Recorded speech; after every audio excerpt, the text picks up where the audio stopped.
Greetings, everyone. It's Tuesday here in the Bacon Bunker, which means PMCS Day.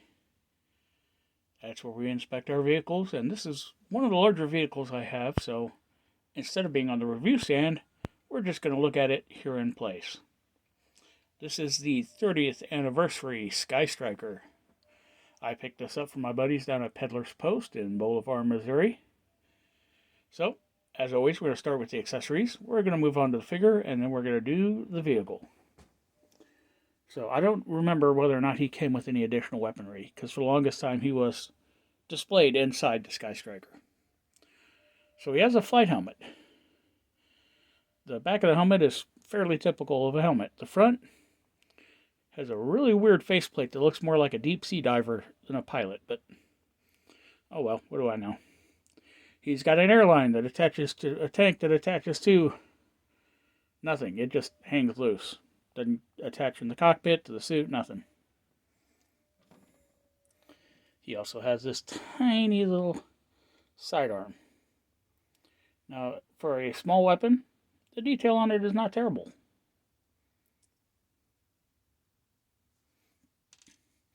Then we have Captain Ace.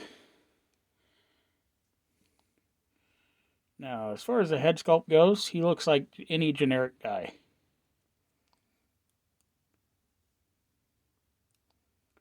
Little bit of paint issues around the ears. The flight suit itself is fairly typical of a flight suit. Padded parts, thicker parts along the thighs. The arms and thighs are designed to apply pressure to keep blood in the chest and head instead of flowing out to the limbs. It's got a reserve chute. Got various plated sections, which, hey, whatever. Who am I to argue? Securement straps for a chute. It's got a small holster down here on his ankle. All in all, it's not a bad looking figure. He doesn't have a main chute, but well, we'll get into that more when we do the vehicle. And this is the vehicle, the Skystriker.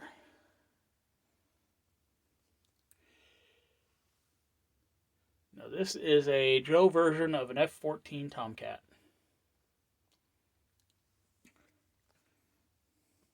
The cockpit area opens up, fits a figure. Got the pull cords for ejection.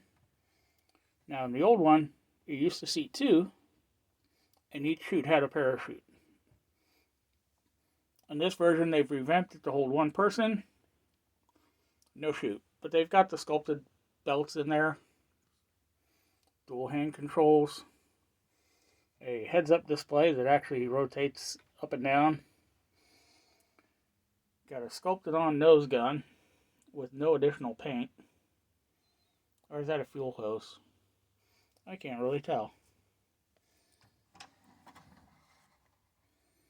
There's not a lot of detail on it, so you would think if it was actually a machine gun, it would have, vent holes, something like that.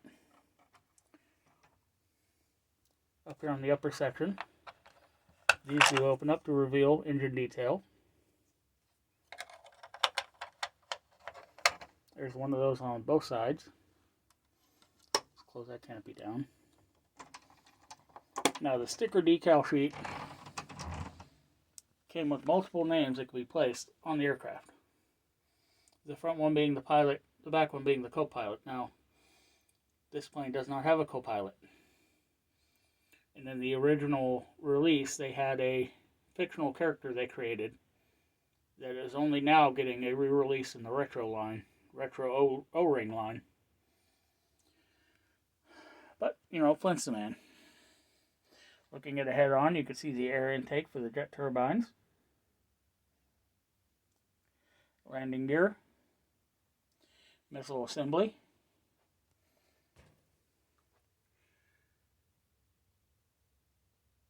Part of the air braking system. Vertical stabilizers.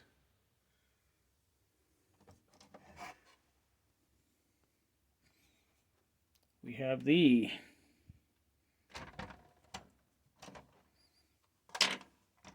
and I just knocked the missile off. We have the jet exhaust section. Under there, is a fuel tank, drop bombs, missiles, landing gear.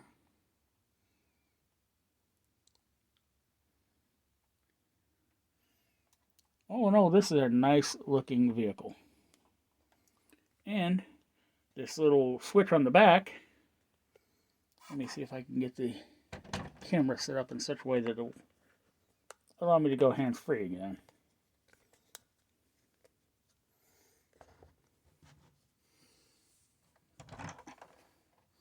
Okay.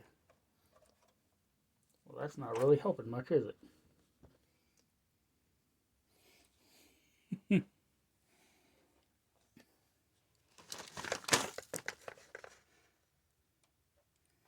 Alright. So we got this slide here on the top that causes the wings to draft in or to extend out.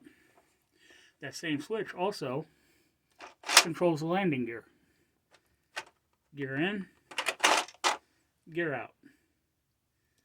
Really cool feature.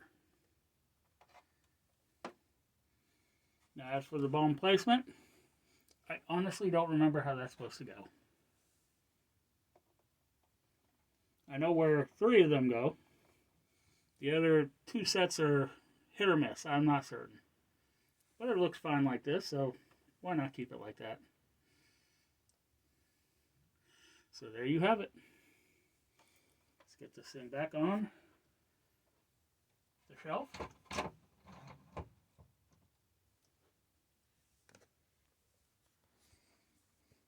And there you have it.